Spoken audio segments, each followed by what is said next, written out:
last morning together and go over to some of the quick changes that we've made to today's agenda. The runtime will still be the same. Can you scroll down to the bottom page?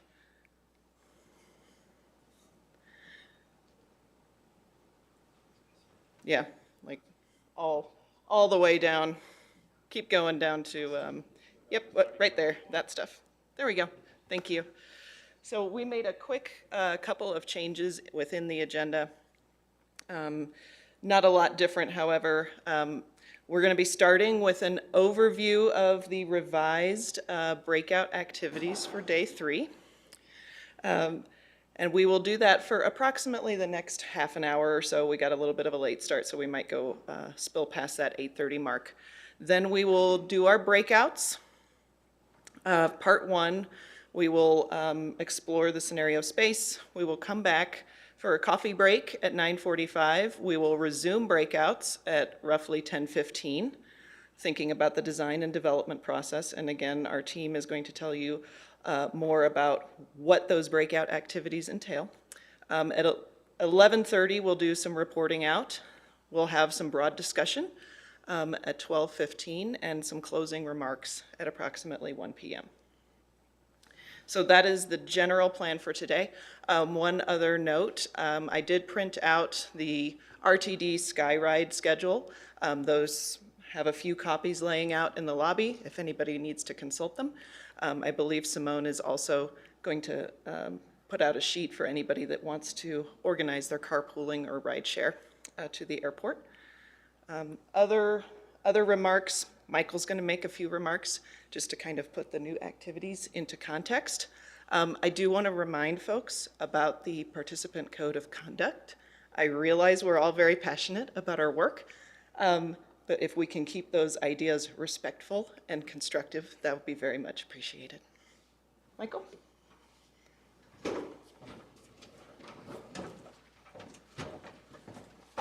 So, giving you all a big work assignment at the end of 2 long and very productive days, I think, left some people a little bit confused, and so I wanted to try and start out, and I think my colleagues the same way, giving a little bit of context to this, to give you a sense of what the goal is here. And so, the way in which scenarios have been used to guide Earth system modeling experiments, right, was originally developed to answer scientific questions about climate change and our ability to model climate dynamics, right? But we know that this effort has moved well beyond the science today. So it is playing a significant role in public policy and planning, political discourse, international treaties, geopolitics, right? And this role is becoming even more crucial since we're being asked to apply these analytical tools to try and assess the potential consequences of intentional climate interventions to try and counteract the unintentional interventions that have transformed the world today. And so, the growing societal importance, not the scientific, but the societal importance of the work that we all do here calls for trying to re-examine and hopefully improve, right, the way we apply these tools. Right? So it's a good time to do this. And so part of the hope of this workshop, and I think it's been really good in this, is to bring together this amazing array of scientific expertise to meet this new challenge for the modeling community. Right? So we could have concluded the workshop today asking you all to come up with exemplar scenarios, right, of what the world with climate interventions applied in different ways might be. Right? We could have done that. We even talked about it. But we decided maybe it's more important to ask everybody to help us develop new best practices, right, for the way we can generate scenarios and integrate them into Earth system modeling workflows. We think that this offers maybe greater long-term benefit, both to the science and society we serve, than simply creating, as someone said, a whole bunch of new scenarios about climate intervention. Someone mentioned this on Monday, right? So this is better. It helps us do it better in the long run. Right? So the exercise that we're asking you to do today, right, is designed to help us create better, more open, more transparent, and more inclusive process for generating and applying scenarios. Right? So not creating scenarios, but how to do the whole thing better. And so we're asking you to apply your knowledge and your experience to make this successful. This work that we're trying to do today will actually guide upcoming research that we're going to do. And we're going to try and disseminate whatever we learn more broadly to the scientific community and beyond. Because our goal is to actually improve the scenario process, not create scenarios, but improve the process so everybody can do this better. We welcome all your comments, your input, your suggestions, and even criticisms. We really do. But in this regard, I say, this is a room full of highly educated scholars with vocabularies that are much larger than the average. And so I would ask if you can use this large vocabulary to express your opinions respectfully, tactfully, and constructively, in accord with the code of conduct from NCAR that Andrea sent out a couple days ago. So thank you.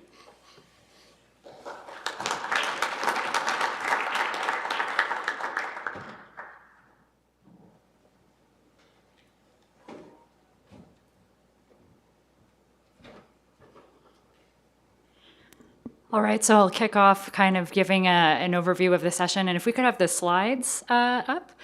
To just reiterate some things that Michael said in his remarks, right? The ideas that we talk about here and the research that we're doing, any new thing is a genie that is not going to stay in its bottle.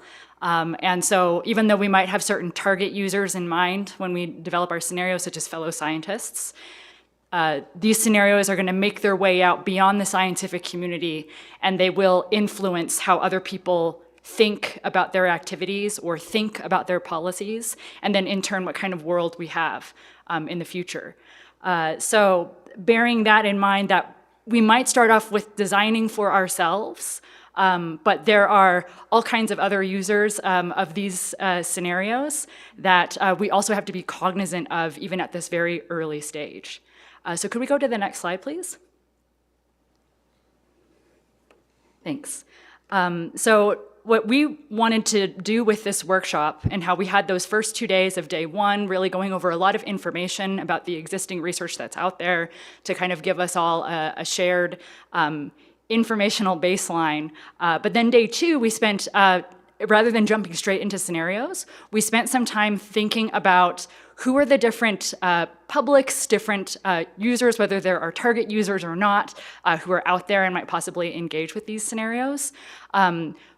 One of the things that people are starting to uncover with respect to looking at design as it manifests in many different fields, there's research design in the sciences, but then there's also product design out in the private sector. Better designs tend to be thinking about the users rather than designers simply designing for themselves and then sort of seeing what happens with what it is that they created.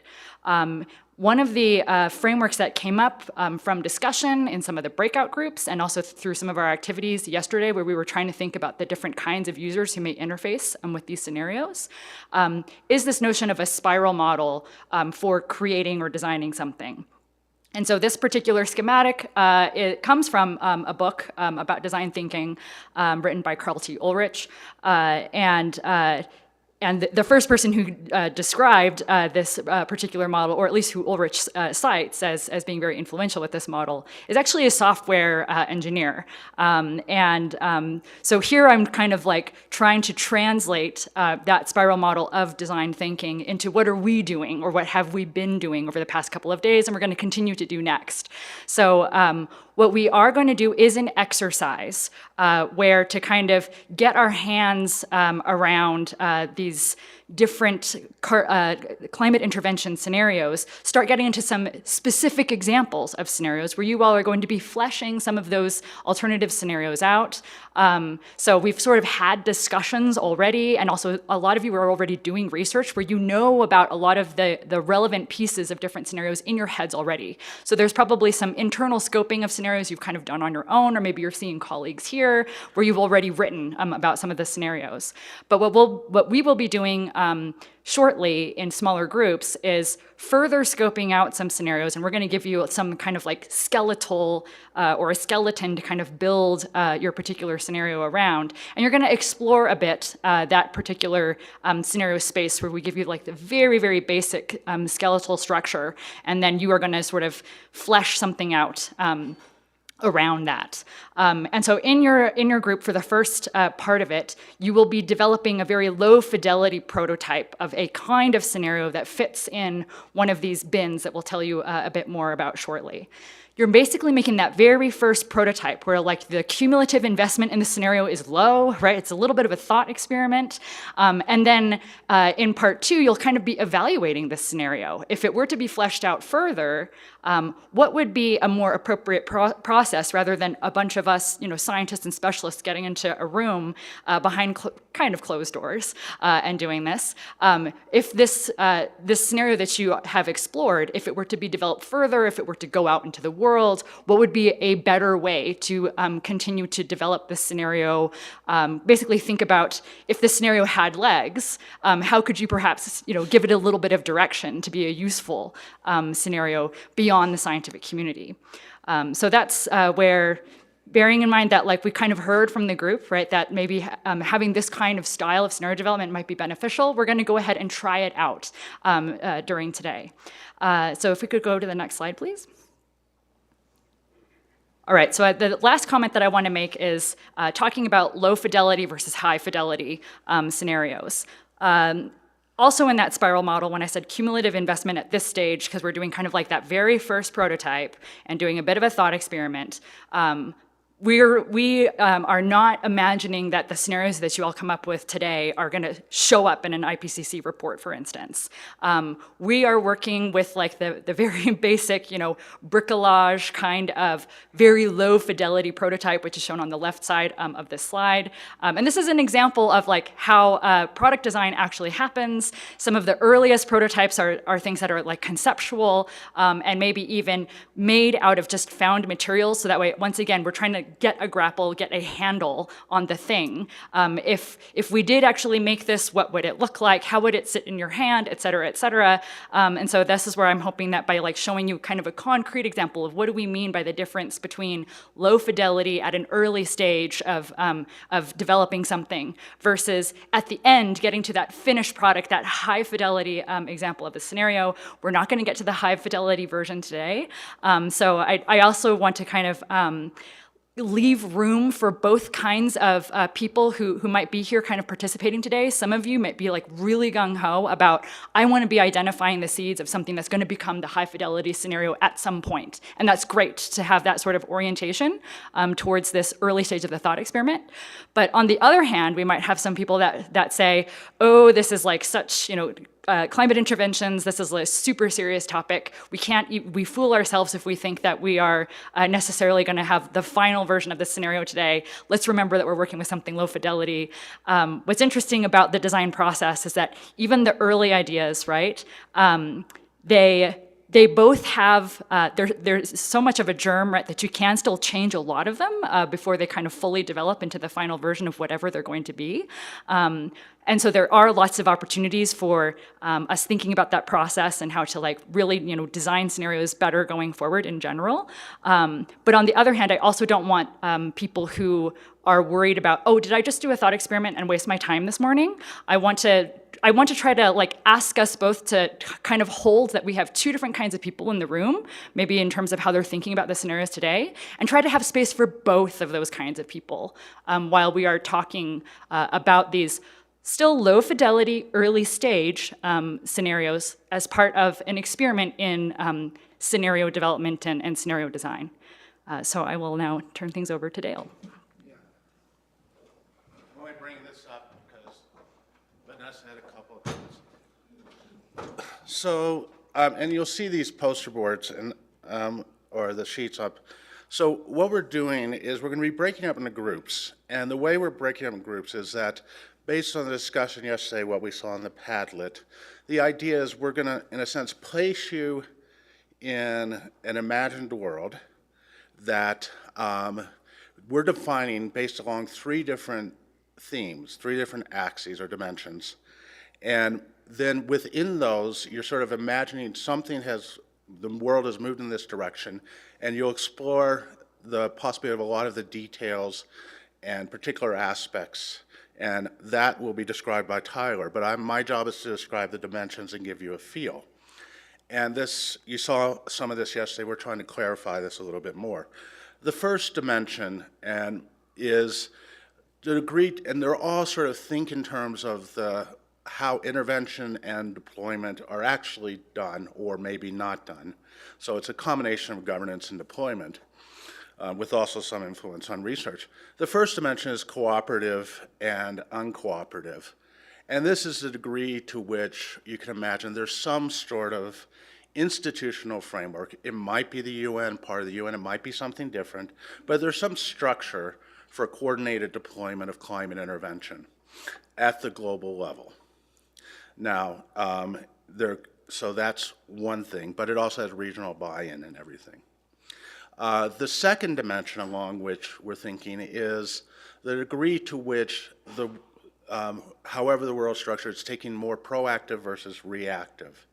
So are there plans, is there research in place for managing climate intervention over time? So when the time arises that we think we need it, or even in planning well ahead, and so in this case, this is the one that I wanted to keep track of, whether you have sort of early proactive deployment or late deployment, it's just the idea, you're ready when things come. You've put structures in place, you've done research, you've got policies, et cetera. Or you don't. It's a much more reactive situation. Things start happening and you're just like scrambling to do something. The third one, in terms of global and local, to be very clear about this is where we're thinking about, is the nature of deployment intervention. Now, the first two apply much more broadly to all types of climate intervention. The third one is probably a little bit more tailored to things like SRM, but also I would think in terms of adaptation possibly. The global versus local is the degree to which the interventions are aimed at sort of treating the Earth system as a whole, or rather sort of targeting particular areas of concern. So more of well, I can't really think of a way to say it any other than that. I mean, and we will have examples of that. So if we looked at this, next slide, please, or I can push the button. This is sort of, and you can think about, rather than trying to draw a three-dimensional diagram, what we have is the two axes we show here, the cooperative, uncooperative, reactive, proactive, but then we have one diagram that is at the more local and one at the more global in the way I described this. The idea is that in each of these breakouts, you will be focused on one of these. I still haven't figured out the word, a quadrant when you divide a two-dimensional space into four. I don't know what it is when you divide a three-dimensional space into 8. I'm going to use the word quadrant, but please remember I'm talking in 3 dimensions. So you're going to think of yourself in that world, and you will discuss sort of how a number of topics which Tyler will introduce. Now I want to point out that obviously some of these are easier to imagine occurring and what they would look like. Some are a bit more challenging. We're not convinced that all of them are complete. At this point, we're leaving open the possibility. All of them are plausible in some way, but in your group, you might take a couple of minutes to sort of get your head around what does it mean to be in a reactive, cooperative, locally oriented world. Other ones may be a little bit more challenging. But and when you go to choose where you want to be, if you find a particular combination just really hard for you to get your head around, don't choose that group. And so with that, I'm going to hand it over to Tyler in terms of sort of the kind of things that we pulled out that you can imagine you will start talking about in more detail.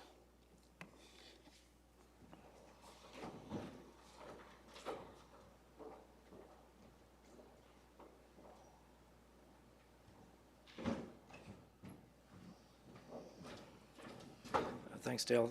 Next slide, please. So the great thing about scenarios is the way, as I see it, is they can be defined by very few fixed variables. And so we can imagine these dimensions, these 3 dimensions as the areas that we're fixing, and then everything else can vary. And that's what the great thing about scenarios is. They can be defined as this very particular set of numbers or variables or storylines. And then what's interesting about a scenario is the way you can explore it. So these are some of the ideas of some of the things that we can explore within a scenario. So within each of these 8 subcubes of the larger cube, we can explore different interesting questions, such as what are the objectives we want to explore in that space if we're located in that part of the cube, or the target metrics. What are the outcomes? What are the impacts? The number of actors can vary. Different mitigating actors, different geoengineering actors. The type of technology and the way it's deployed, the interactions with other policies such as mitigation, also with CDR and adaptation.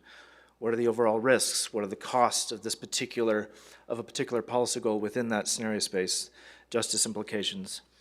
I wanted to also just step back a moment and offer my 2 cents on what I see as the key fundamental question of what we're trying to answer. So at a basic, very foundational level, I'm curious about what happens when we include some sort of climate intervention within the overall climate policy portfolio that includes mitigation and adaptation. We're all interested in what will happen.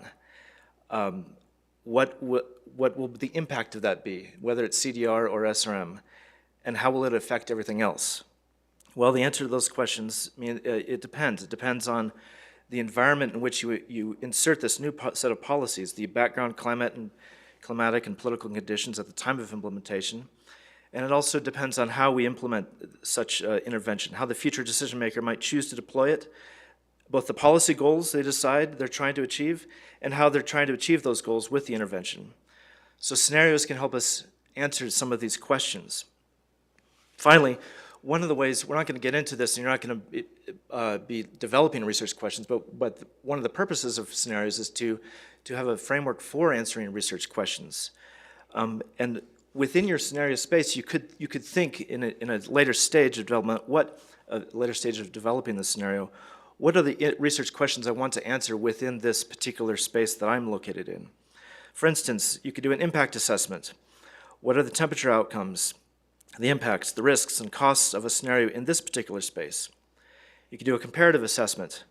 How do these impacts differ from my scenario with perhaps another scenario, or how do those impacts differ with and without solar geoengineering, or with and without CDR?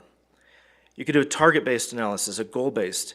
So given a particular policy objective or target, how do we want to achieve that goal within this particular scenario space? Which goals might be easier to achieve, which goals might be harder to achieve?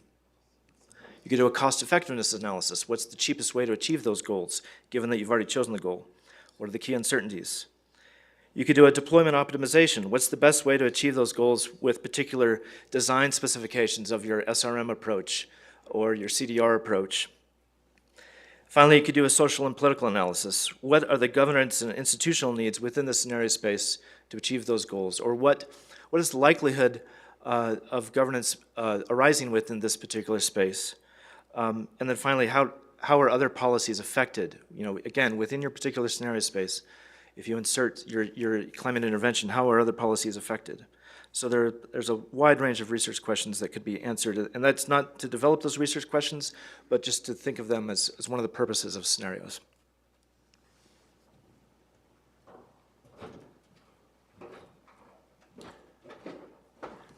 Thank you, Tyler. Okay, so I just have a few examples based on some of the proposals, some of the voted proposals on the Padlet.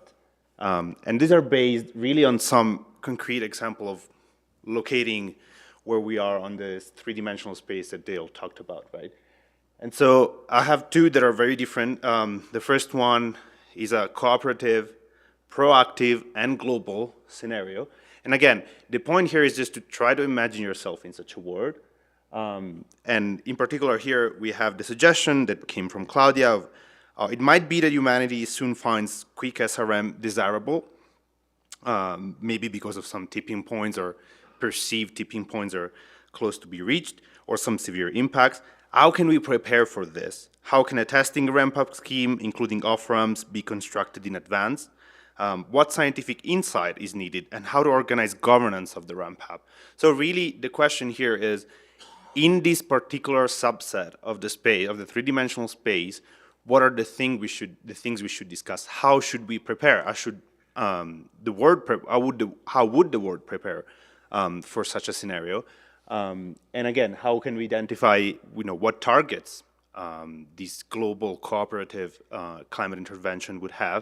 What would be the impacts and so on? So this is an example of a very global scenario in which a lot of things can be explored.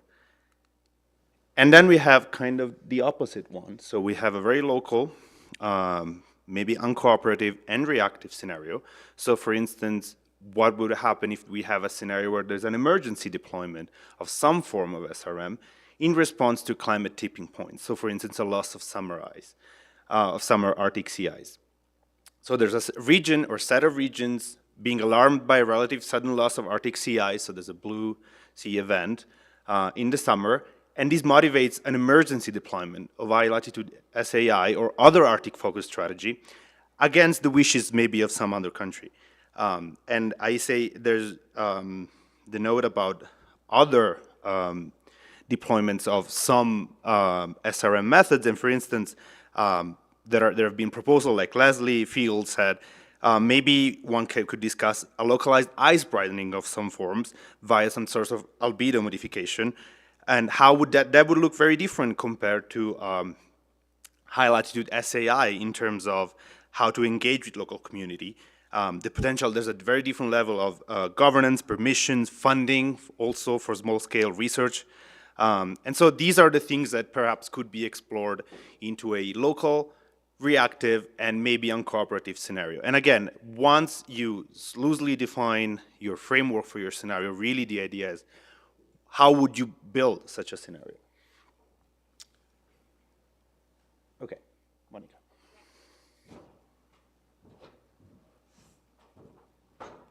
Okay, so some quick instructions.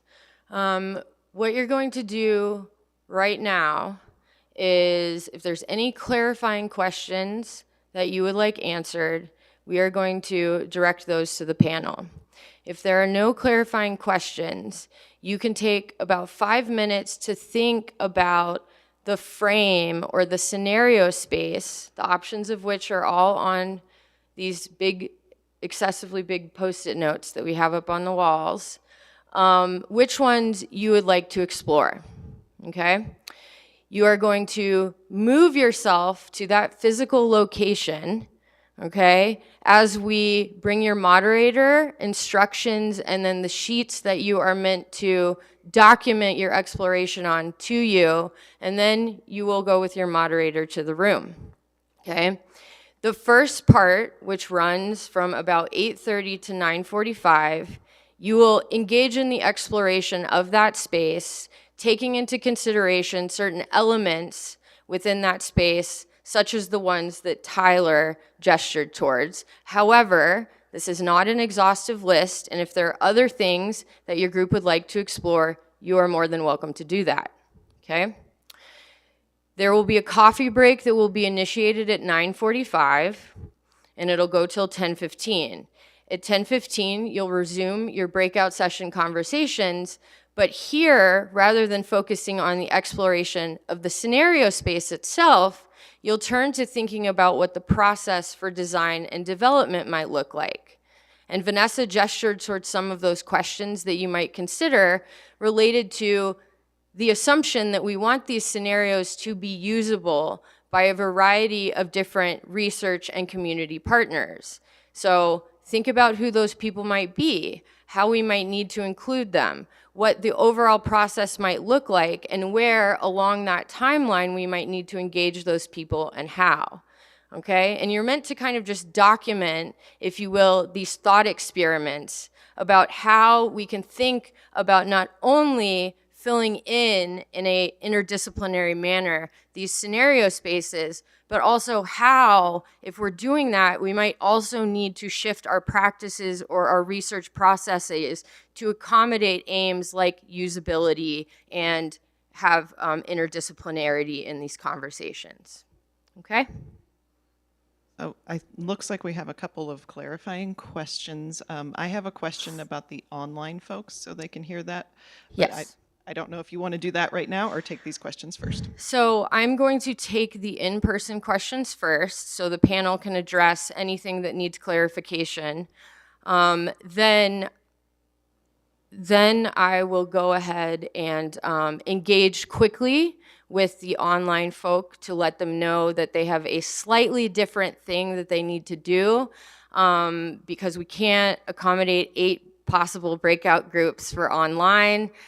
So you guys are unfortunately going to have to battle it out with respect to what you want your frames to be across your diverse groups, but we're only going to give you 5 minutes to do that.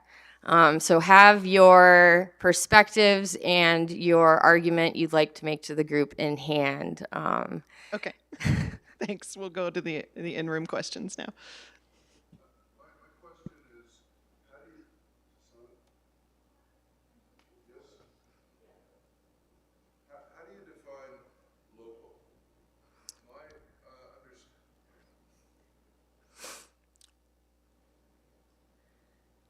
Could you go back to the slide with the definitions of the dimensions, please? I believe it's the 3rd slide. Thank you. Yeah, just repeat it. How do you define local? Is Alan's question.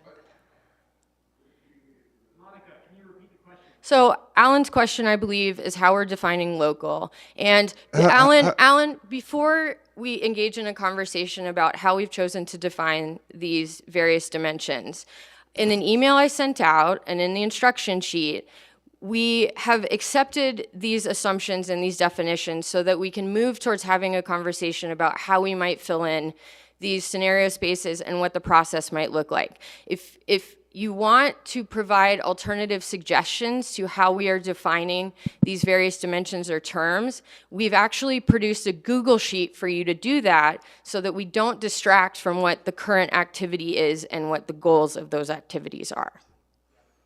Could I just ask my question, please, Monica? How do you define local? My understanding of geoengineering, it has to be large scale. That's the fundamental definition from the British Academy, and is trying to save the barrier reef off of Australia local. What spatial scale is local? And so it's really not poorly defined so far.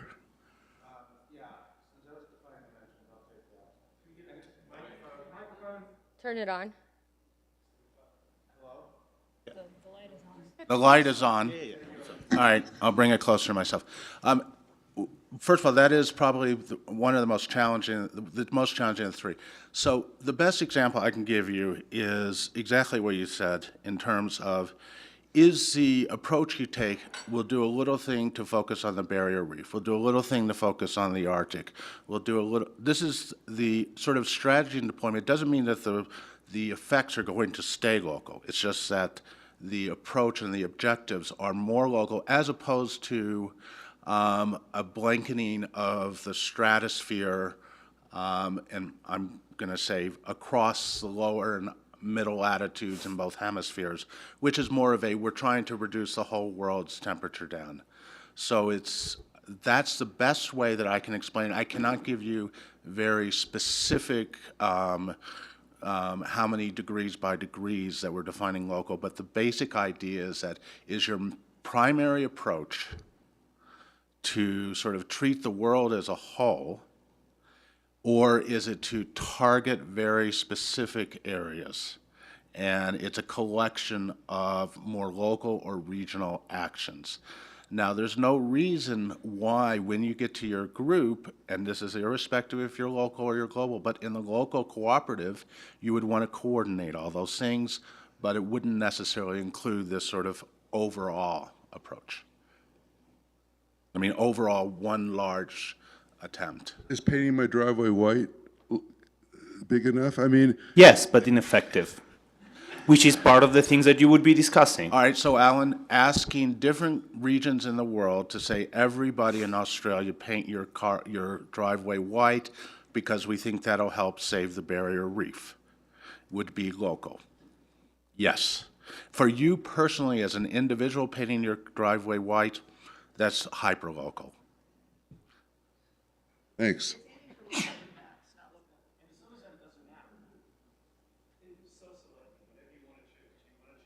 There, No. I hope we've clarified that enough. And Peter, If global is what you want, then go for a global group. Okay, are there any additional questions?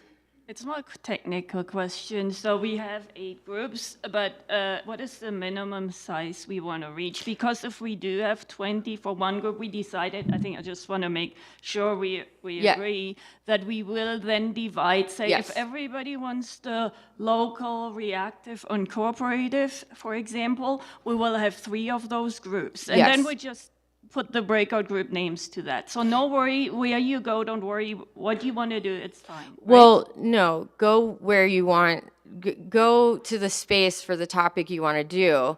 But if we get 20 people that want to do one topic and one person that wants to do another, what we'll do is we'll make the executive decision to, unfortunately, assume the single person into the larger group and then choose that topic, but divide it into subgroups. Yeah. And if you do want to just randomly be assigned, just Google random number 1 to 8. Or you can just come up to me and I will put you where I want you. So I just wanted to say, real quickly, that as several people have commented, to some extent it doesn't matter what's local and what's not. That's up to you to decide. It's the process. But the other thing is that these dimensions of global, local, reactive, proactive, and this list that Daniel had, we didn't make them up. We took them from your Padlets. And so we tried to abstract and put together what you wanted to do and put them in some kind of a format that we could use in this exercise. So I just want to make it clear that, it's not just us. And we tried to look at what everybody was interested in and put this in some kind of a format that you all could work with. Because, you're passionate about it, so we wanted to kind of reflect your interest and your passion on this. So thank you. Yeah, thank you, Michael. Yeah, this was our attempt to identify categories that came out, general categories that came out from the Padlet contributions. Yeah, Morgan? And is each group attempting to create a single kind of coherent scenario, or is this exploring this? It's an exploration. It is absolutely an exploration. We don't expect you to have a scenario coming out of an hour 15 discussion about these very complex and lofty topics. Anything else? Okay, if not, take about 5.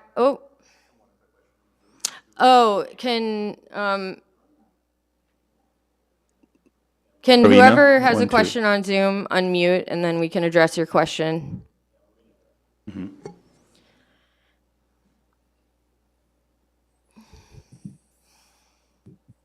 So there's been quite a few comments within the chat field right now, but that was kind of, people starting to proactively discuss which topics and things they were interested in. That's fine. Does anybody have a question right now from Zoom that they want to ask about the activity? We can also address those questions for the Zoom people after you guys start to, collect yourselves in the areas that you're interested in so that we can get you to the breakout rooms. Okay, let's do that. We will have somebody on Zoom in just a moment, one of the moderators, to work with you all to set your groups. Do you think you could answer the Zoom questions because they might be content related and you're better suited for that? Okay, yeah, so think about what frame you would like to explore and then go to that physical, absurdly large sticky note. And you can have a couple minutes to kind of contemplate. But we're going to start getting everything organized. Thank you.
if it's super important, things that you learned as a result of the engaging in this exercise that you just engaged in. That's the other thing that we want to hear. And then 12:15, we're going to consider future directions. So one of the things that some of the organizers have been doing through the course of this workshop is trying to identify themes and also open questions within those themes that might point us towards things that we want to discuss as a broad community going into the future, carrying on from what's been initiated in this workshop. And so we've compiled a list of those questions. We'll share those quickly, and then we want to open the floor to other people's suggestions as to what we might have missed, what they'd like to see happen with the, I guess from the, if you will, seed of this workshop. And so we'll have about probably 45 minutes to do that, and then we'll stop at 1. And I realize a lot of you have travel arrangements that you need to respond to. One thing I will point out is that there also seems to be a self-grouping out there of people who are either leaving today or tomorrow. And check out that sign-up sheet so that maybe you can find yourself a travel buddy to help you, navigate the bus system and getting back to the Denver International Airport. Okay. Now with that, we don't have group numbers, we have frames. So I'm just going to go through the list of 7 that we had. Nope. So if, did you guys write down answers to the questions, or do you have access to the answers to the questions? Yeah, so just bring that up with you and share it out, because these are going to be pretty kind of quick commentaries that we're providing. So let's go with uncooperative. Oh my gosh, now I'm forgetting the various categories. Thank you. Uncooperative, reactive, global. You know what? This is what I'm going to do. If you were in Dale's group and you are responsible for the share out, please join us on the stage.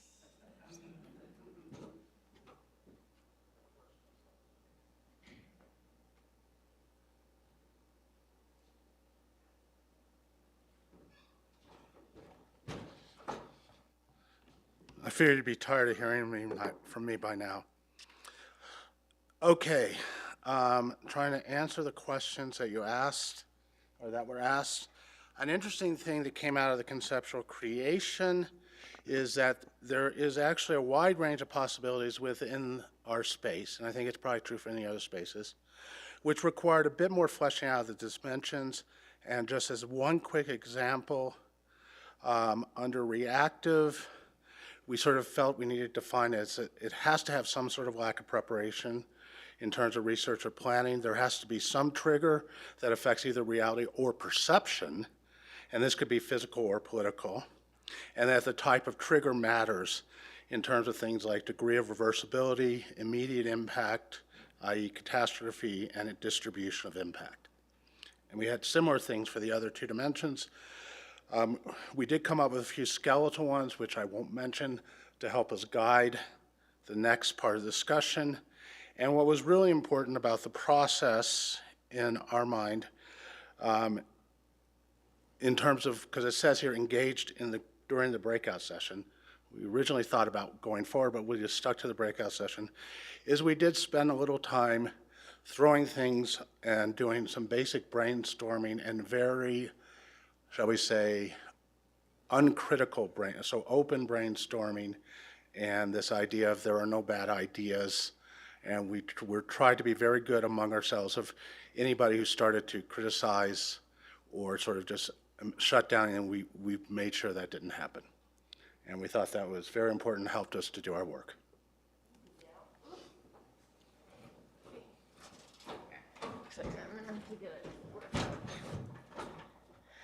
Thank you, Dale. So, Michael, can we call your group up next?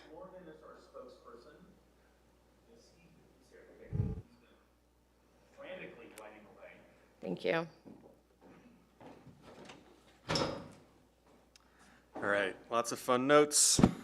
Also, because I am looking for a ride to the airport, fill out the ride board if you have it to offer. So we are the uncooperative, proactive global discussion. And the one interesting thing to share is that uncooperative, sort of these two locusts of an antagonistic multipolar world, or more of a synergistic but disorganized and decentralized world. And while an antagonistic bilateral world should be looked at, it is not the one we spent the most time talking about. We think it's really interesting that in a uncooperative but synergistic world, some things might actually be easier, such as the standards for what we mean by various types of interventions. And monitoring actually can be done in a much more decentralized fashion, right? Many people monitoring to kind of verify each other's results of what is happening. And those things could then create the space for climate interventions that would be designed and implemented in a uncoordinated and decentralized manner. So kind of splitting out the standards, the monitoring, and the interventions, and those all happen different ways. And one key thing we want to share about the process that the group engaged in is that because we are talking about a uncoordinated world, is that by extension, the scenario development process would in and of itself be uncoordinated or would likely happen in a more uncoordinated way, and that any scenarios that are developed should be assumed to be modular and should be assumed that they will be used by many different actors in many different ways that we couldn't necessarily predict. That's what we got. Did I miss anything? Dale, that's applause for you as well. Sorry, I forgot to pause. Okay, next in line is Tyler or a representative from Tyler's group.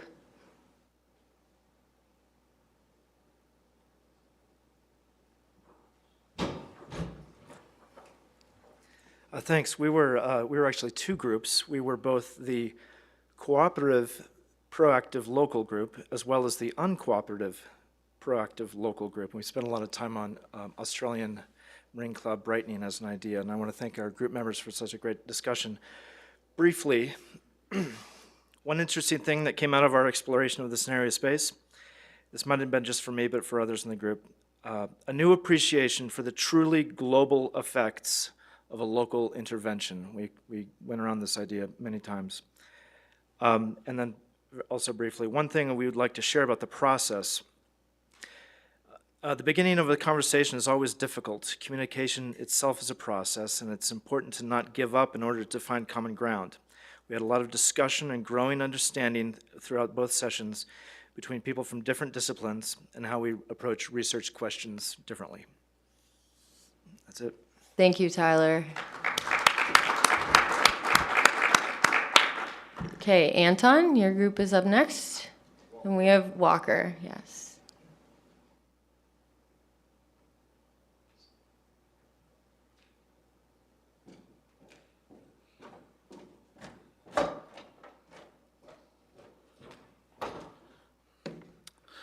Hi, so I'm from Anton's group, and we were the cooperative, reactive, local scenario grouping.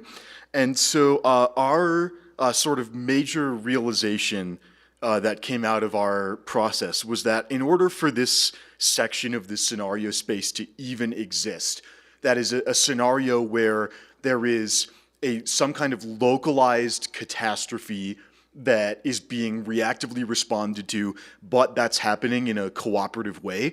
In order for that to even happen at all, there needs to be some kind of framework already in place so that people can respond collectively to the disaster, or else it's just an uncooperative or at least a decentralized response. And One other thing about our process that we noticed is we really appreciated the diversity of academic backgrounds in our group. We had an SAI modeler, we had a CDR specialist, a weather specialist, a physicist, and that diversity of academic backgrounds made it so that we weren't just an echo chamber, but hearing other people's perspectives was really helpful in talking about this. Thank you. Thank you, Walker. Okay, so next up, Peter Lawrence's group.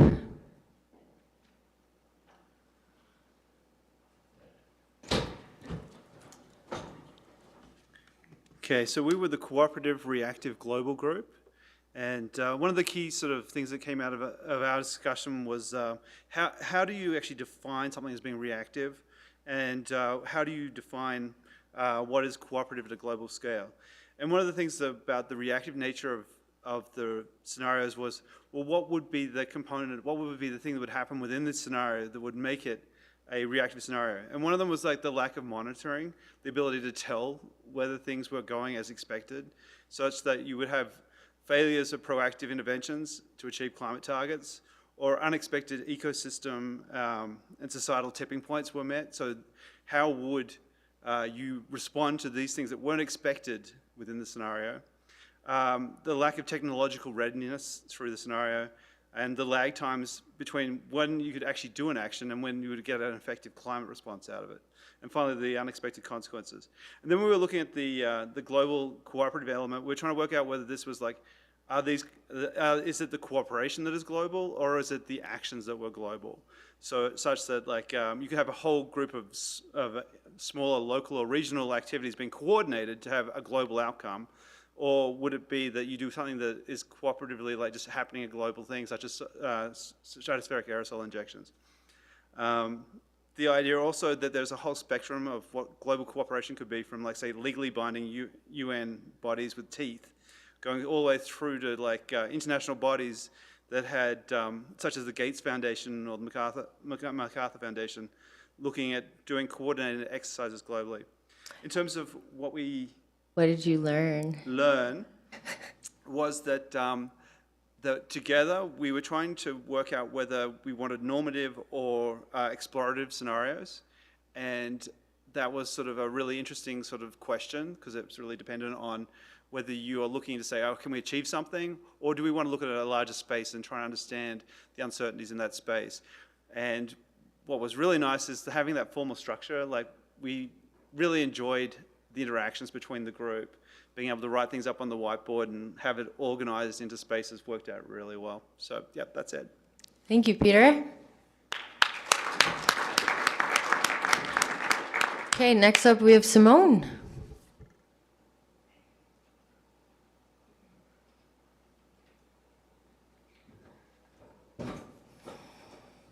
Okay, yeah, thank you. It was a great discussion, and thanks to the members of the breakout group. This is the cooperative, what is it? You had cooperative reactive global, I think. Proactive and global. So basically we try to design a realistic napkin diagram, say the most optimistic type of future outcome with cooperation, thinking of most mitigation possible, applying CDR, adaptation, and SRM. And so the thing what came out of it was interesting. First of all, the larger problem is that climate scenarios themselves are not necessarily produced with all the considerations we discussed yesterday. Building on that is already very difficult. And then the second thing is we were 6 people, and the first thing is already to decide on the outcome. It wasn't clear if we actually, in such a scenario, even need SIM. Because if you do a proactive, if you have that type of scenario, maybe SIM isn't even needed. There was disagreement. But then one big discussion, and that's really important, is what is actually the target we want to reach? Is it temperature? And we came up that the minimum target should at least be to not make things worse. But then It's really difficult. We need to engage such a large community, different communities, to really identify the target metrics, the impact consideration, sustainability goals. That was a big question already. And then just starting with the generation of the baseline scenarios. We had not the expertise. We need really to reach out to integrated assessment models to understand what is a baseline scenario. And then going to the next step of CDR, SRM, we don't know yet what CDR really is. I mean, how much CDR can we do? What are the effects of SRM? So basically what we came down to is to make a scenario that, because we want to know what the impacts are, we just have to fix some boundaries here and say, this is the scenario and we run it. Because models, if you run it in different models, you get so many uncertainties. You need to explore the uncertainty space, and you just need to start with something. And that will also help then really to say, what are the effects of the single component? So we basically need to start then with single components. What is the effect of SRM? What is the effect of CDR before we can even design this type of scenario? I think that's kind of summarizing it. Anything else? Looks Okay, like thanks. you're getting a thumbs up, so thank you. Okay, and Vanessa.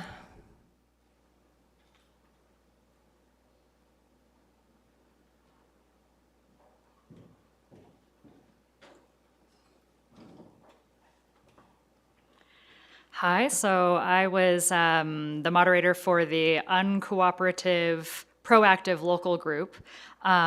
And so it was great to hear both from Tyler and Simone, because there are some things to build on what they were saying. So in terms of trying to boil down to what were some of the most interesting or key things that came out of the conceptual creation, it was interesting to hear from Tyler that he felt like he had two groups, because we similarly, even though we were assigned uncooperative, proactive, local, we thought that the boundary between uncooperative and cooperative for proactive local intervention may be porous. So it could be that maybe you start off with a cooperative intention, and then there are failures that lead to uncooperative programs. So that was one important observation. We didn't actually flesh out any of these other scenarios, but we did identify that there are other interesting scenarios that may be in this octant, namely, if an actor does domestic intervention for domestic benefit, that's like the Australian case. But we could also imagine some sort of actor doing either domestic or non-domestic action, so maybe an actor like the United States, but for strategic foreign benefit. So this could also be something that would fit within this particular octant. As far as key things to share about the process our group engaged in, I misread this question. I think the group has misread this question, but I'll pull out what I would say is a reflection of some things that happened in our group. So we at first thought that we needed to pull out what's the important thing about the scenario generation process that we would want to share with everyone else, that we kind of realized through doing this thought experiment. We thought that it's very important to center vulnerable communities in developing these kinds of scenarios, because different research questions may arise, and that when this kind of thing happens, it might surface a more fundamental question about whether climate intervention research should be like IPCC kind of technocratic, policy relevant, not policy prescriptive information that's just kind of laid out there in front of the decision makers, versus if these scenario processes should be more like a social lab. And the fact that we said that, we want to highlight this particular question, I think is a reflection of something that emerged in our process. We identified a lot of forks in the road for, first of all, what is the scenario? Secondly, who are we making these scenarios for? How do we think a government might actually use these scenarios? Do we want these scenarios to be learning tools, or do we want them to be not truly policy prescriptive, but maybe even kind of giving, a government an information sheet or checklist and being like, make sure you do this, you do this, you do this, right? That's a very different kind of product versus if you are kind of going after creating an arena for all of these different actors to explore ethical questions and fundamental questions. So yeah, that summarizes our group. Great, thank you very much. So do you want to make a quick comment? Okay, because after that, the heads up to the online groups, because we're going to also have you share out, so. That's okay. Oh, I think it works. Yeah, so just something Tyler meant to say, but he didn't, but also very relevant to questions Vanessa was pointing out.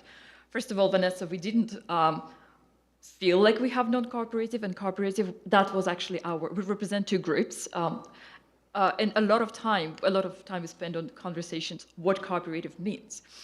Because what we realize is there are different scales of cooperation. For example, you can have a country. So we basically distinguish three groups, three potential for cooperative, non-cooperative dimension. One is full cooperation, where countries within themselves have a very democratic, for example, approach for defining what is it that we want, what is the objective. Then, on a global level, countries have a very good conversation and together define what is it the goal per se. But this is a very idealistic view. Now, there's something, another extreme is when we have no local cooperation, no global cooperation. So within the country, there is no discussion. For example, state, or some other actor have this command and control prescription of what we do, and they do it, for example. Now, there's a third option, which is in the middle, when the government have made a decision within them. So within the government, there is a good discussion. However, there's no discussion of the potential consequences for the world. So within the government, though, there was a good communication, including all stakeholders. They made a decision. They go ahead with this local approach. They did not consult with the outside of the world. So yeah, thank you. Okay, thank you for that clarification. Quickly, yes. Testing. So adding to that, in the same group, we talked about the role of scientists in engaging in underrepresented, like in developing countries, and that a way to engage with developing countries is to have their scientists involved in the impact studies, and that way, and that's a way to do it quickly, like outside of the whole UN COP framework, in order to have participation broadly from the beginning. Yeah, great, thank you. Well, yeah, we'll just go ahead. We should all applaud ourselves for engaging in these difficult cross-perspective discussions. All right, so I'm going to invite a representative from Doug McMartin's group, which was one of our virtual groups, to provide a quick share out. Right, so I'll talk about that. So we were focused on global, and we more or less picked to focus more on reactive. We actually didn't specifically drill into the coordinated, uncoordinated dimension too much, other than acknowledging its existence. In terms of the actual scenario space itself, broadly, by picking something reactive, like something happened out in the world, sort of viewed the purpose of constructing the scenario in a way as turning that possible reactive thing into a proactive, what can you do now? And the main element of the scenario construction is to start by figuring out what are the main axes of uncertainties that one might want to design a family of scenarios around. And that touches a bit more on the process question, which is attention, because if you want to design the scenarios well, the very first step really is go engage all of the stakeholders, even to find out what are those framing axes, what are those key dimensions of uncertainty that you want to frame them around. But that process then takes a lot of time, right? So it's the doing a scenario well from even square zero of figuring out the axes that you want to capture in the uncertainty involves some of that stakeholder engagement up front. But at the same time, there's this tension of wanting to actually move things forward along, and sort of what's the utility of sort of simpler, less well sketched out scenarios that might still be an input to an Earth system model. So in some sense, I actually thought kind of the discussion within the group itself, just within 7 of us, was a little microcosm of the challenges of like going forward with creating scenarios more broadly over the next number of years. And I did think it was also interesting that our discussions on that second part of the process for creating the scenario didn't really hinge that much on the original axes of global and reactive as much as I might have thought. Okay, thank you.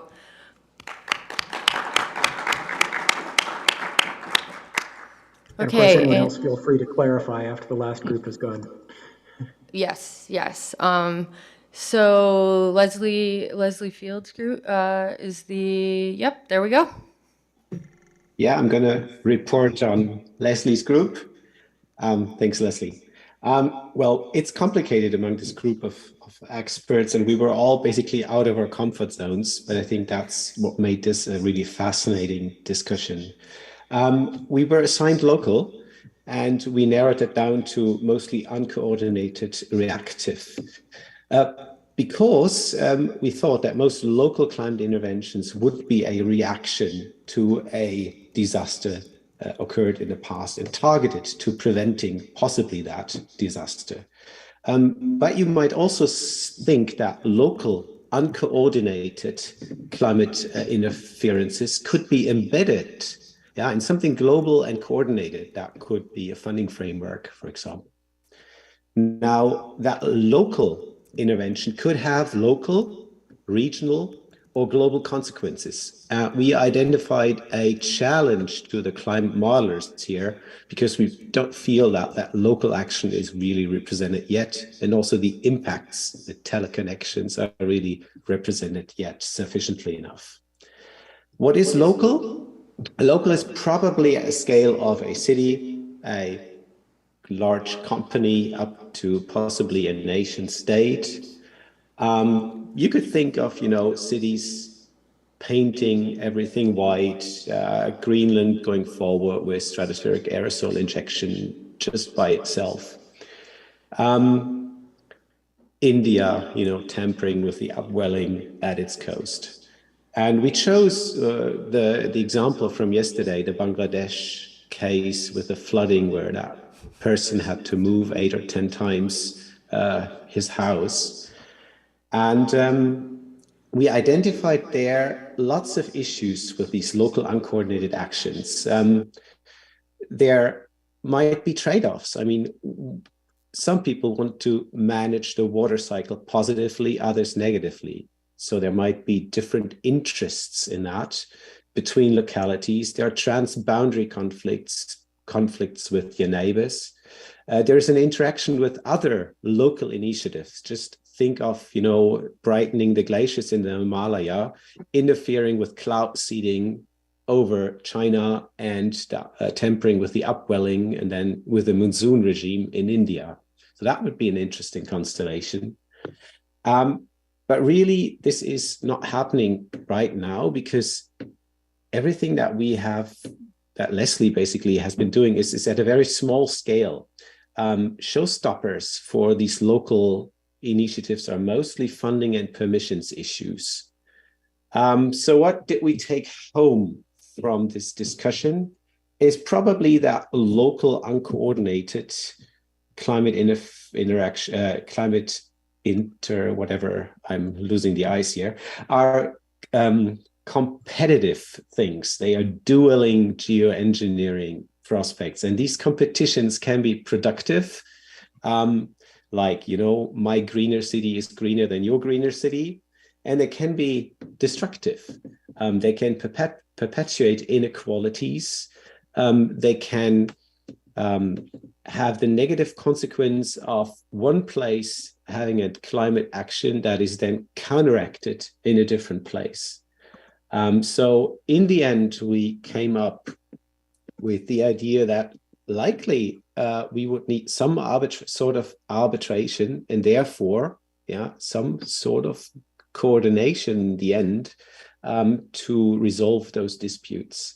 And we really want to be the modelers faced in court with our modeling simulations and be liable for that.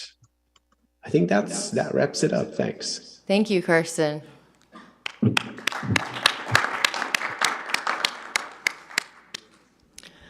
Okay, so I believe we are now going to transition to the discussion on future directions.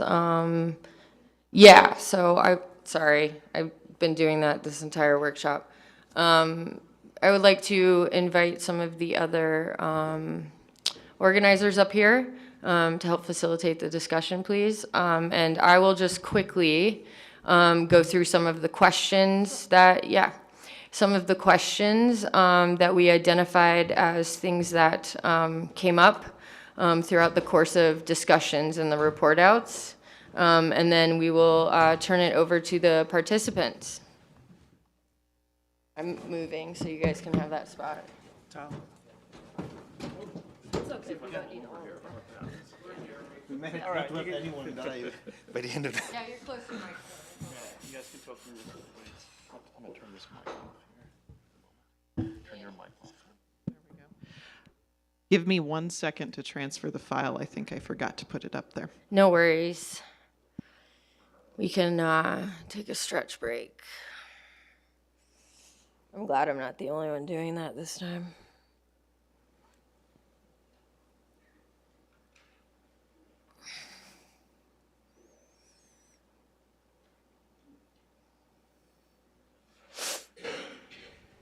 Well, I do remember some of the on-the-fly analysis that Daniele and I just did of open questions. And so we picked out roughly 4 themes that we thought were touched upon repeatedly.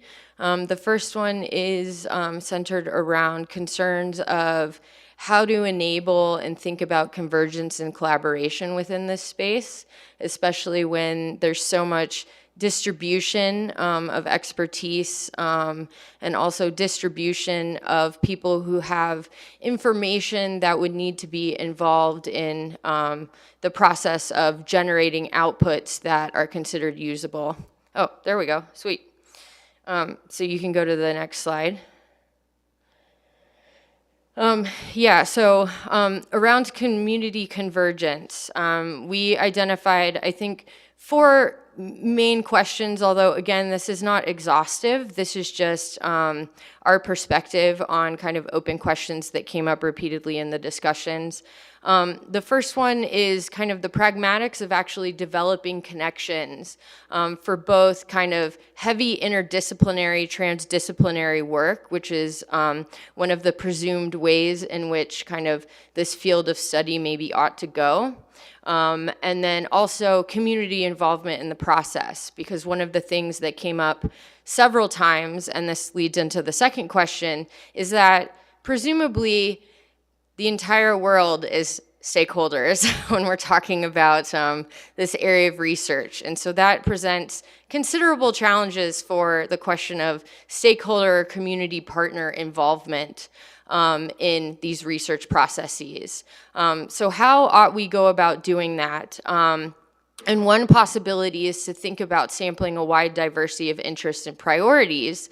But how do you go about doing that? Do we invite boundary organizations, such as advocacy groups, who can represent the interests, especially of perhaps vulnerable populations that it'll be difficult to develop relationships with, relationships of trust?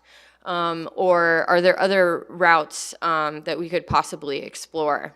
A particular important thing to highlight is also the engagement of the Global South in the research process. And this is not only in terms of kind of community partners so that there's representation of values, interests, and priorities on behalf of those communities and populations, but also it's important to include their researchers also in the process. And so how do we kind of build up that rather complex, sophisticated research network that also has kind of tentacles, if you will, out to a variety of diverse communities. Next slide, please. Thank you. And closely related to the question of community convergence would be questions about practices and the processes. So when we're thinking about the process, we have to consider users of the output or the products that we're actually generating throughout the process, as well as purposes. And so there's a question of who these demanders or users are in a lot of different cases, and also how they ought to be involved throughout the process of design, development, and application of these climate intervention scenarios.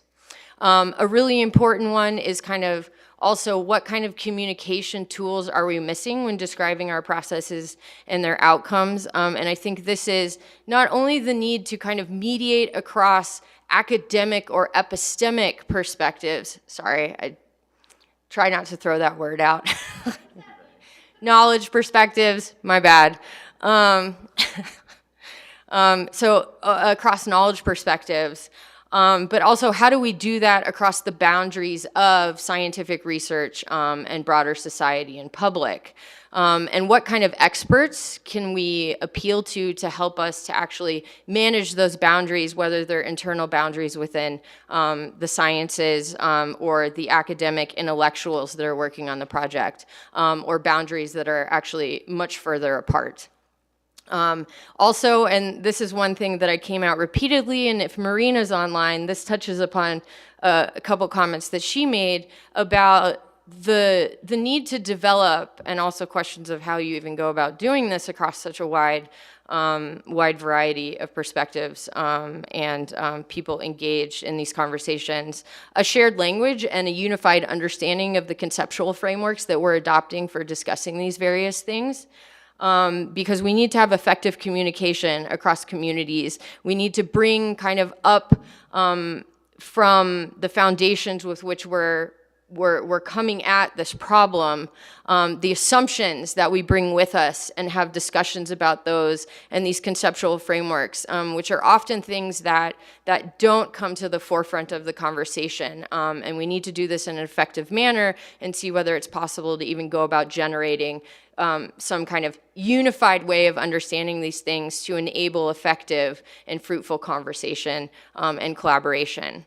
And then another one is, what does transparency look like? Because transparency was brought up as a key feature of things like credibility, legitimacy.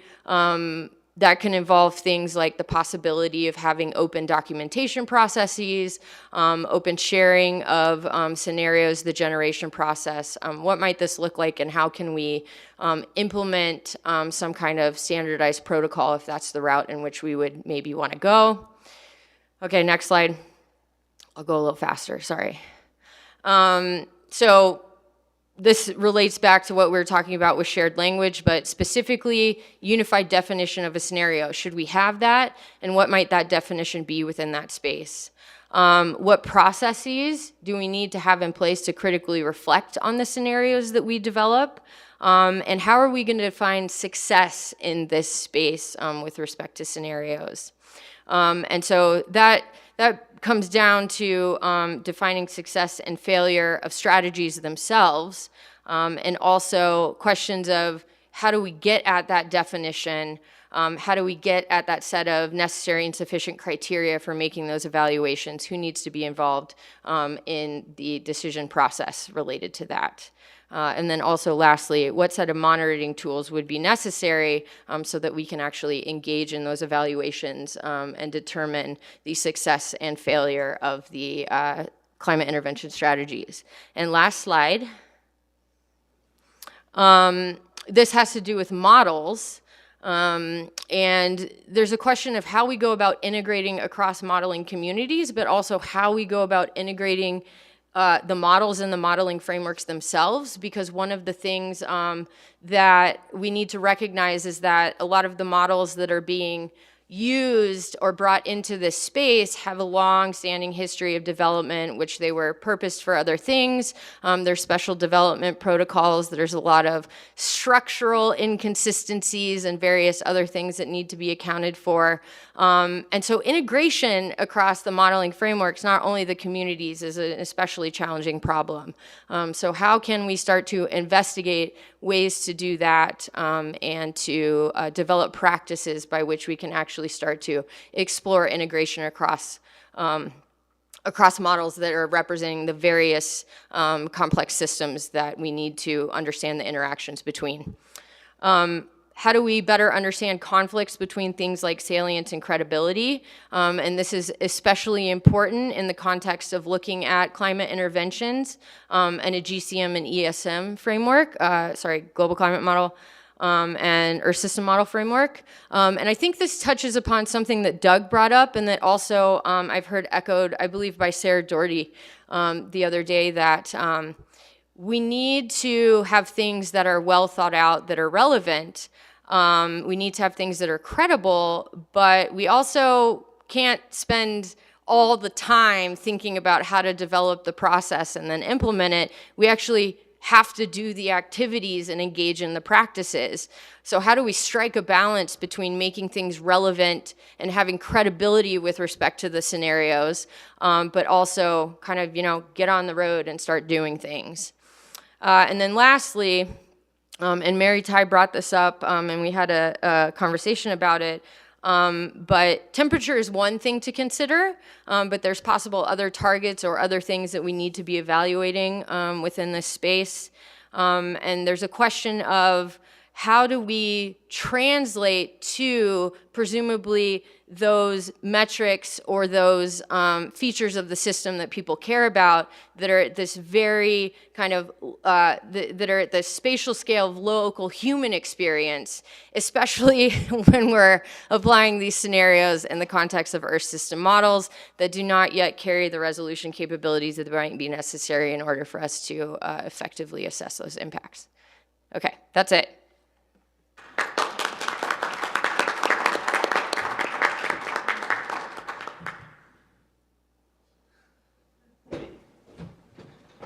And so now we invite commentary, questions, additions from the community, because this is our perspective on things that have kind of bubbled up from this workshop. But there might be gaps because obviously this is representative of our perspective, and we might not have caught everything that is of interest or concern to everybody.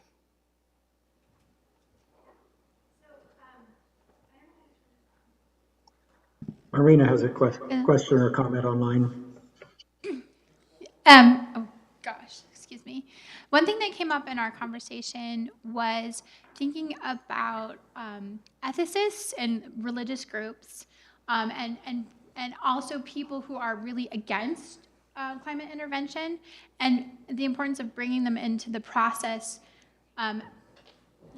to make sure we're hearing all the voices and that we don't end up with people actively fighting about this, right? So we're seeing that in the US right now. There's a big backlash against wind energy, and that it's like, they're all gonna explode, like the wind turbines. So how do we bring those different naysayers into the process in a way that's productive? That's it, that's all I have to say. Okay, I want to go to Marina. So we're collecting your ideas. If there are immediate responses, we have, but I think the focus here is really for us to collect your ideas. Yes. All right, I forgot to say, I think that maybe to facilitate organized conversation here, one thing that we can possibly do is to, if you want to add something to a comment that has just been made, put up a finger. And if you want to move on to a slightly different topic, full hand. All right, so Peter, you have, I always thought it was put up to 2 fingers, but whatever. One finger's good. Just in response to what Cheryl just raised is how do we capture all of these community experiences? And I think one of the things that becomes obvious is that we need a hierarchical structure, because you can't have 8 billion people trying to work out what a scenario looks like. So the idea is to work out how that organizational structure works. How do we get it from all these different components of society, from governance, from industry? How does that filter through to academics who are developing scenarios? And I don't have an answer to it, but I just think we know that we need some way to have a network that allows that information and that representation to be there. That's going to leave it there. Thanks a lot. I want to go to Marina because we cut her off yesterday, and I don't want to take the chance of doing that today. So Marina, online. Thank you. Can you hear me? Yes, can we you can hear hear me? you. Okay, first of all, thank you for the summary of the 4 themes. They were very excellent. I really appreciate it and want to point it out. But I also want to say that there is one additional element that came out in our discussion that may be relevant, how to incorporate learning. We discussed about the changing reference conditions and the idea of the adaptive scenarios. So we asked how can we build some controllers relative to specific targets? So how to really incorporate learning into the scenarios. All right, you. thank you. Any,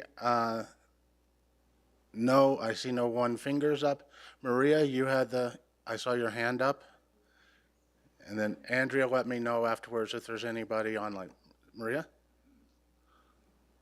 Well, as usual, comment from an economist.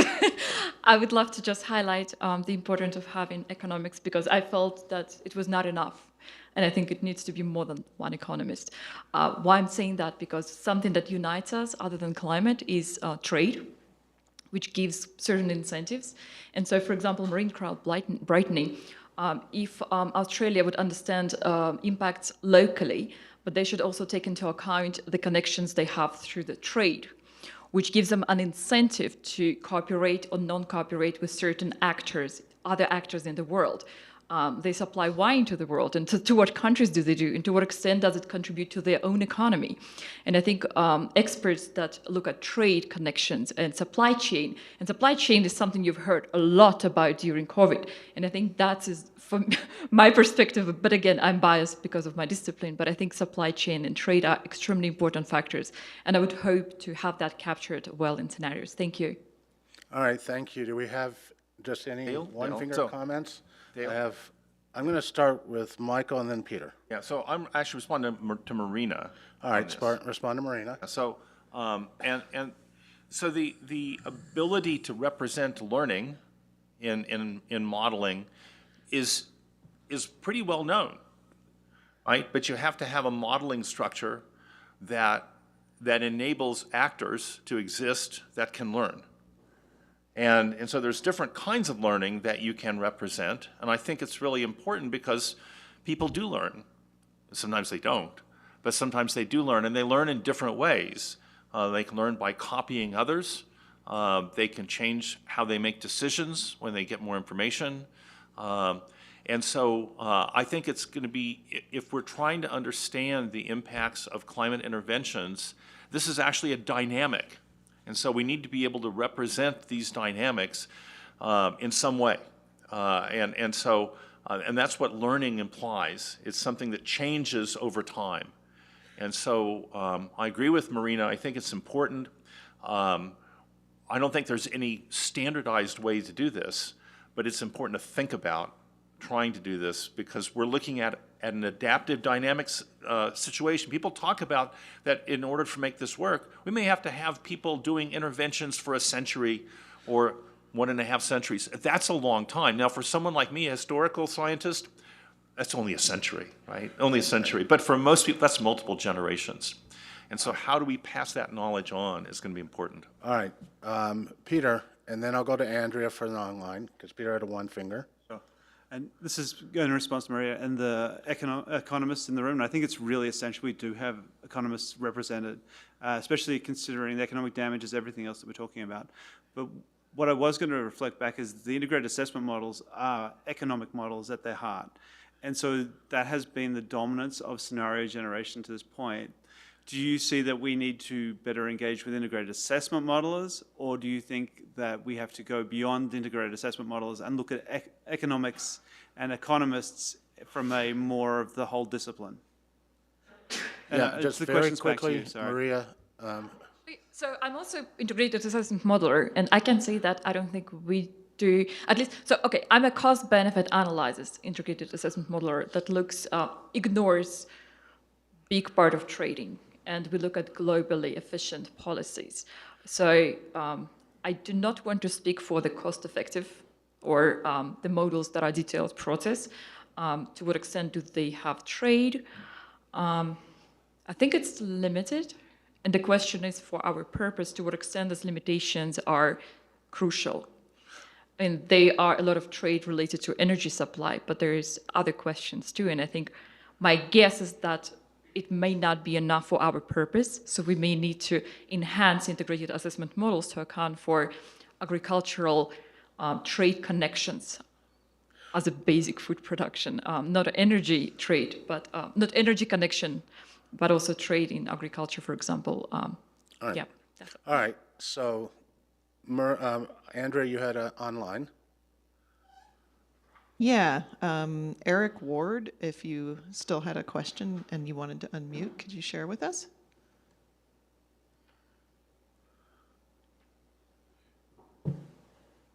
Eric, are you there? I don't think he's there anymore. Maybe I'll take it on Eric's behalf. He posted in the chat and asked us to read it. That one thing that came up in the discussion, that we need possibly ethical reviews of modeling similar to what we do with experiments. Eric, All right. if I relayed that correctly. Okay, thanks. All right, we have one finger specifically on that from Vanessa. So I think my comment is it might not build exactly on what Eric meant by ethical reviews on models, but it seemed relevant to bring up how I was in a conversation with others. We're looking at a different topic. We're looking at AI. But this notion of perhaps creating a norm around people who are looking at these kinds of technologies and writing about them to do some sort of, make an effort to do co-authorship with someone who is in a different discipline than you are. And even if you're the climate modeler, where it's like you've done the climate modeling paper, you actually invite someone who maybe is a decision maker or maybe is a member of an NGO, where in real life, they are the people that would be impacted by that model results, and have them either comment on your paper, provide a box, be a co-author, something like that. So that way you're creating a norm for how we do this research that is actually reaching out across the disciplines and reaching out across sectors. All right. Is yours a one finger on this? It's not a one finger. It's a All right, so Monica?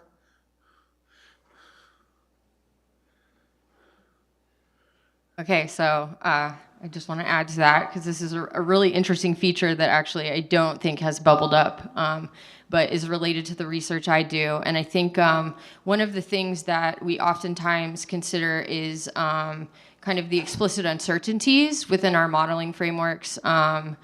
And there's this kind of underlying type of risk that we can experience as a result of making decisions that are inadequate for the model's purposes, which is kind of a form of what's known as epistemic risk. Sorry, just risk related to making decisions about how you're going to generate knowledge. And there's not a lot of explicit documentation or discussion around these types of things that are kind of hidden.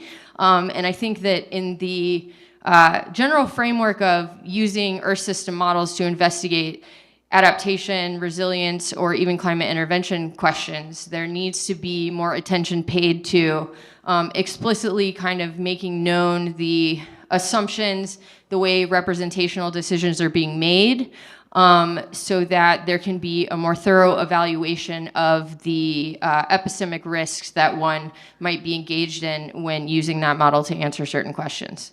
All right, thanks a lot. Do I have any other one finger from Danielle? Yeah, talking a bit for the modelers in a way. And it is a thing that comes up once in a while about these kind of ethics of modeling. And these especially came up plenty of times when, while there are a lot of frameworks in place for like small scale experiments, whereas we're already doing all of these climate model simulations that, they do take up some energy. So there's an interesting discussion there. But I think that if what we learn here in these days really, it's not the act of the modeling itself that is probably should be constrained by some form of ethics, but on one hand, the scenarios that we pick, which is exactly what we were trying to do here, and then how we communicate the results, right? So not the act of the modeling itself, which is really just a tool, but really how do we communicate the results? How do we frame our results and our scenarios? That's something that, where the kind of collaboration that Vanessa was talking about is going to be really great and should happen All more. right, so actually, Monica, this is engendering a further discussion. We've had several one-finger points. I want to move on to get other comments. If we have time later, we'll come back to this. Did you have a thing that a comment that you wanted to make? Well, I think when people's mind, I think this were a great summary of questions, and the question is really the next steps, right? And I think we haven't gotten there. We understand. We had, again, understanding on we need to come together, we need to involve groups, we have all these questions, but is there a way to kind of think of next steps, how we move forward? I think in our breakout group, just designing this very, a scenario became clear that there are so many steps that need to be done to design scenarios that go into different communities. And that's where we need to make a point on what do we need from different communities. It's not only that we do need to come together in different groups, in different types, but we also need to ask the question like GeoMIP, right, meeting next summer. What they can do to help this process and so on? What is the March scenario workshop? How can we move forward? That's my question. All right, is that a 1 second on a one? Leslie has had their hand up for a while. All right, so Leslie, is this a one finger on Simona's statement? It actually has become that. All right, go ahead.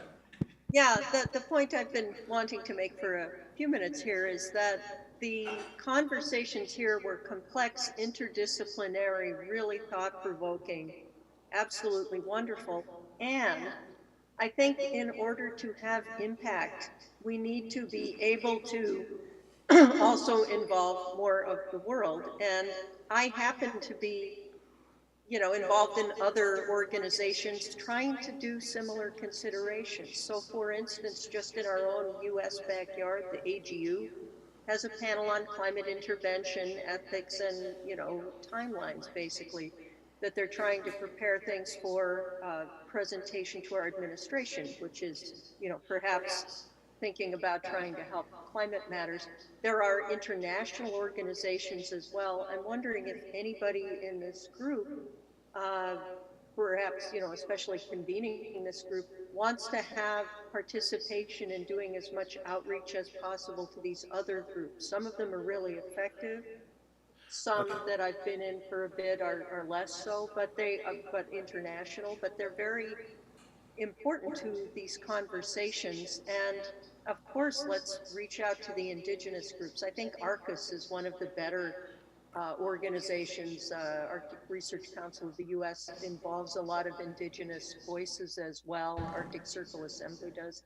Is this something that's useful to think about convening so that we continually keep that, all stakeholders type of view? Thanks a lot. This has been a privilege to be here.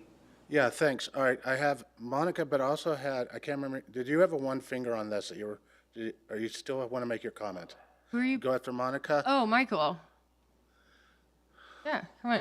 I was just going to say, Leslie, that we are in connection with people that are working on this. So Tony Buslaki is one of the individuals who is the head of UCAR. Billy Williams was at the conference in person and is also heading this. And then we had others like Marianne Hordequin who were participating. And I'll be speaking on one of those panels. So we're trying to kind of figure out how to develop collaboration with some of these other efforts at agencies like AGU. But any additional suggestions of people we can reach out to, send me an email. All right, Michael?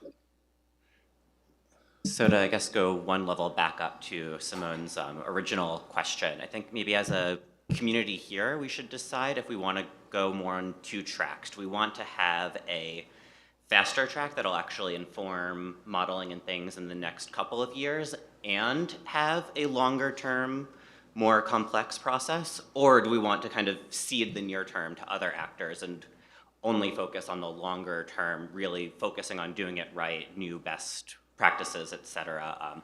I'm agnostic between those, but I think that would be helpful to talk about. All right, I see 3 hands here. I'm going to go to them. It's going to be Peter, Beth, Danielle, and Simona. But before we do this, the purpose right now is not to answer that in full. I'm hoping that what you're going to say are what Monica said. There are a couple of concrete things we're already doing. Here are some other concrete things I think we can do. And I also invite other people online and in the audience to come up with some fairly concrete things. I don't think that we, in the next 20 minutes, should decide, are we going on 1 track or 2 track? If there are concrete things you say, yes, we can start moving toward, those are good to know about. So I had Peter, then Daniel, then Simona. Thanks, Dale. Just getting back to Simone's point about what are next steps. So we have the Growing Convergence Research Award that we have funded and resourced at NCAR and UCAR. So this is about growing collaborations, building a research program. So that will be the fast track. That is something that is going to have to happen over the next 2 years. We need to be able to develop scenarios, be able to start a research program, and have actual deliverables for the National Science Foundation. So it's a very important thing to think about. The second part about going forward is what's obvious is communication is paramount. So what we need to do is start thinking about how do we resource our website and get communications going through the CCIS organization, the program. And so I think it's been really fabulous to see all this interest and all of this energy, but it would be really great if people would like to be part of CCIS in terms of actively being part of the steering committee, reaching out and helping us develop the communication lines we need. Because those collaborations, those partnerships is where this lives or dies. This is where we succeed or we fail. And I think what we've highlighted here in the 3 days is how complex and hard this is. And because we're trying to shift the paradigm from like being a purely sort of investigative research to how do we start including impacts? How do we start including communities that aren't represented? And I think we all identify the passion here is because we see that the climate trajectory we're on right now cannot be met through mitigation alone. No matter what we think that, how optimistic we are about COP and the transition to renewables, we need to start thinking about how does this future pan out? And it's not just an academic question. It's one that goes way beyond the research we're doing into societal impacts, into individuals. So please engage with us. Please contribute. Please do it in a way that we can coordinate and have coordinated research on this. So thanks. That's my comment. All right, Daniela. Yeah, responding a bit to Michael, I guess, all of these kind of overlapping communities, of which we all represent at least 2 or 3, right? They're all porous in the sense we're all here and we're here to learn. So I don't really see these as being like different fast or slow tracks, but really more about what have we, really like, what have we learned in the process, and so how we can inform our next steps, whether they are in the short and the long terms. There are plenty of ambitions, and again, as Simone said, for instance, what are we going to do at the GOB meeting this summer? How will the things we learn in these days, in the discussions we've had, how will they inform our decisions? When it comes to modeling, in a way, modeling is easy. I can just go tomorrow and start a new CSM simulations, but that's really not the point. That's not a scenario. That's maybe an experiment that I need to run because I want to learn something. But there are multiple overarching, I guess, objectives. The one that Peter mentioned, of course, for CCIS, but also, there will be a CMIP 7. There will be a new IPCC report. And for that, that's definitely something that we need to take all the time that we need so that we can integrate with the scenario MIP community and make sure that the scenarios that we come up with for climate intervention, they are more relevant, and so they'll be part of that. So there are definitely different speed, but I don't see there are us needing to strongly define things, but more like what are we learning and how will that shape us going forward. All right, I have Simona, and then we'll go to Cheryl. Yeah, there's a little bit of a conflict. When you think you want to design the optimal scenario, it takes a long time, the long track. There's the short term, you design something, but then you really need to integrate both, because if you don't have a simulation, you don't know what the impacts are. Then if you don't know what the impacts are, what the processes are, you cannot feed back into the scenario design. If we want to design a long-term perfect scenario before we have any scenarios for our system models, we're not going to make progress. And then the question is, if we do produce idealized scenarios that you could use for this, how realistic are they, and are the impacts actually realistic? So in a way, it's actually not possible to do. I mean, it depends on what you define as the long track, right? At one point, or very soon, I think we need to agree on multi-model simulations to give impact modelers results they need and the form they need. And that's really a far-reaching thing by itself already. Okay, let's go to Cheryl. So, hello. Thank you for bringing this up, Michael. This is such a great point. Just building on what Simone said, exactly. So I'm an impact modeler. What I want to add to that is we need to bring in the people, the stakeholders at the beginning so we know what impacts to look at, right? So this is like what Kelsey and I are doing is we're talking to sanctuary managers. We're talking to people who really care about these outputs, and so we need to ask those people, what are the variables? Like what are the dimensions that we need to be doing our impact assessments at? And we need to do that now, like as we're building the scenarios. And so we need to do impact studies to build the scenarios, and we need scenarios to do the impact studies. So it's a little like there's a little bit of a conflict there. But the part I want to say is we need to figure out and bring people in the room who can tell us what those impacts are that we need to know to inform the scenarios. And we need to do that as soon as possible. Okay. Other questions, comments, thoughts? Do we have anything online, Andrea?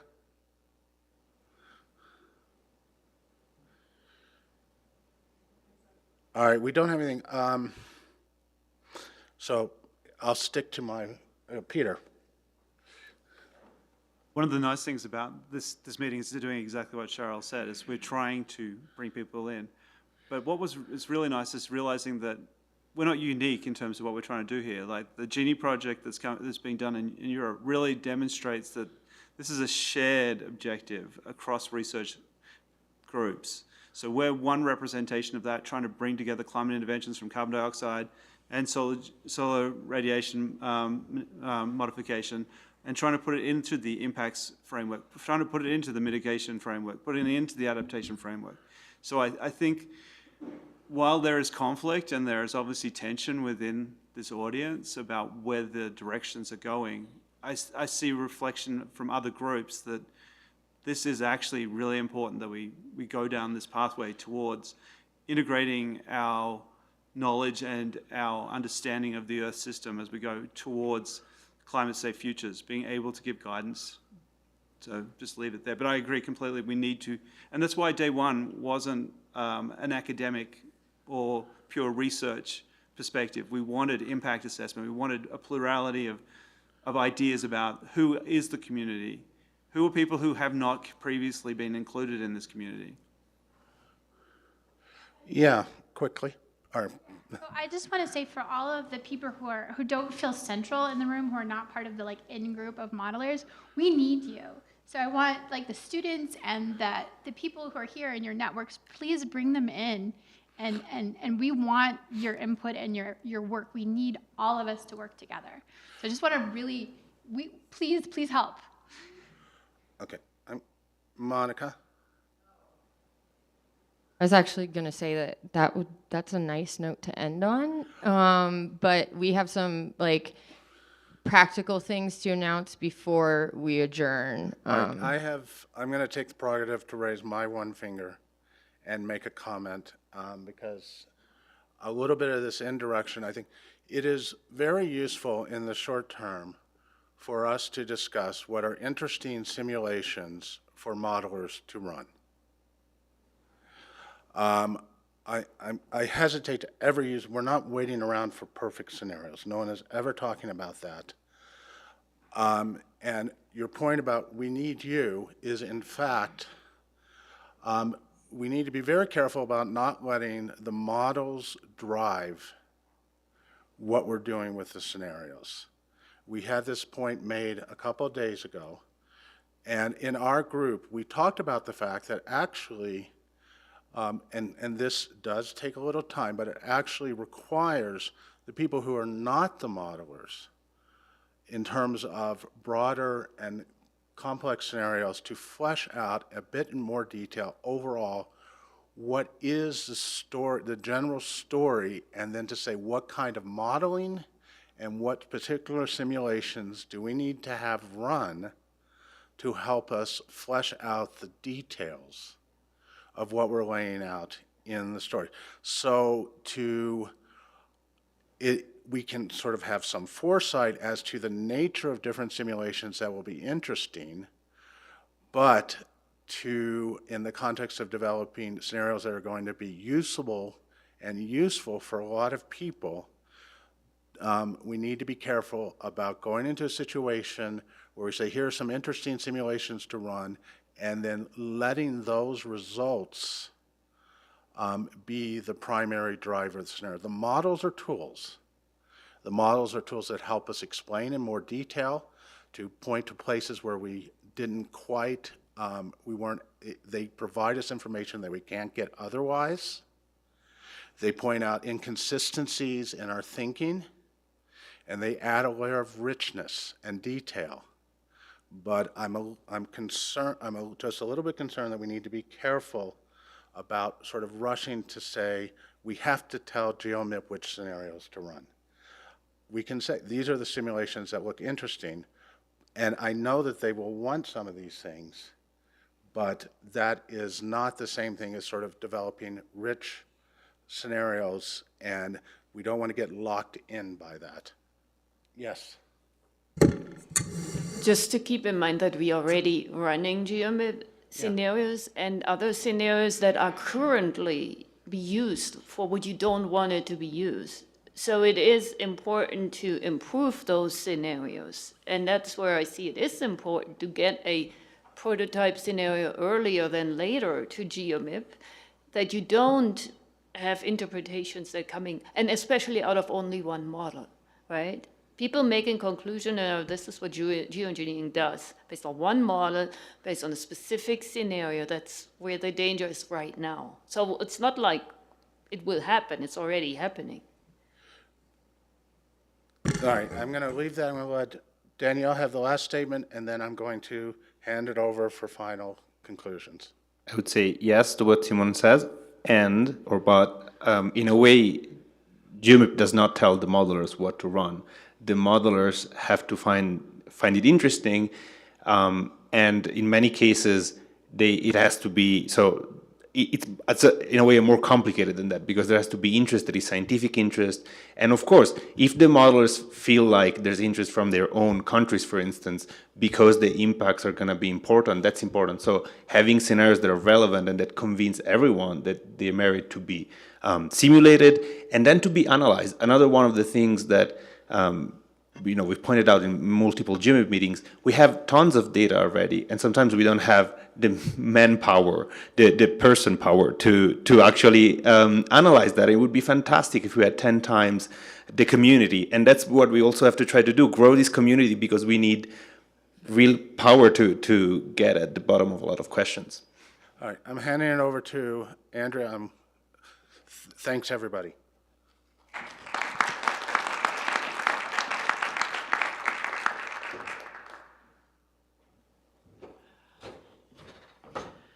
So just a couple of quick announcements, and then I know folks have places they need to get to, like airports.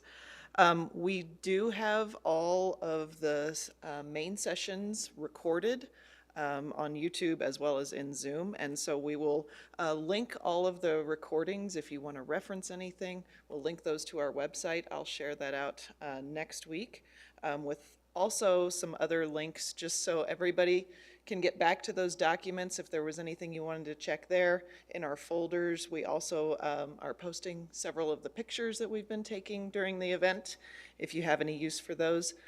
All of those things will be in our folders. And then a couple more things. We will be sharing an eventual draft meeting report, at a minimum informally, we will let you know if a more formal publication occurs later in the coming months. And then I think we're all set for today. So thank you again to all of our workshop organizing committee. Thank you to our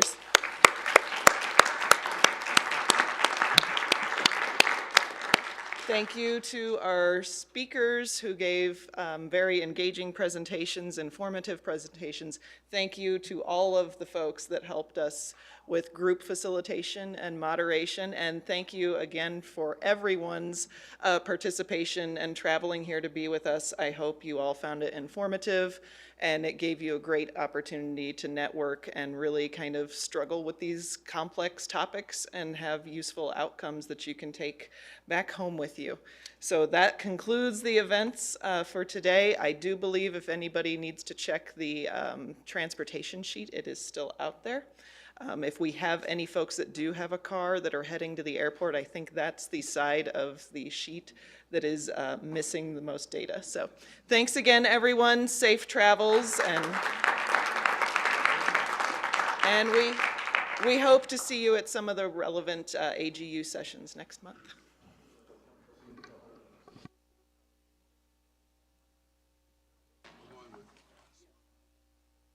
All right, I need to go, I'm gonna go sit at a round table. Well, how long? I'm gonna try to do it as fast as I can. Got it. Okay. So 15 minutes.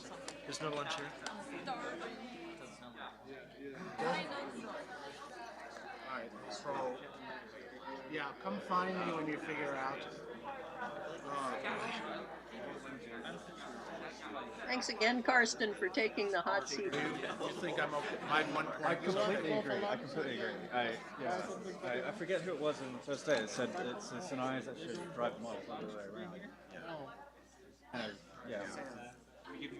Better short answer. He does a lot of work on exploratory models, like this is doing that. ESM.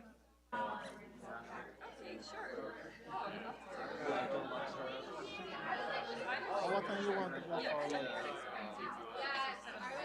Yeah, I like one.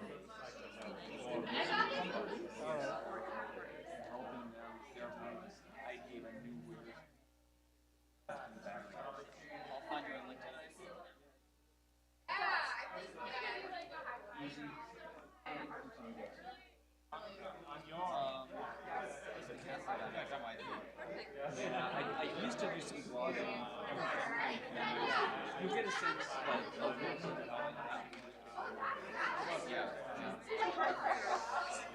you'll let one on there.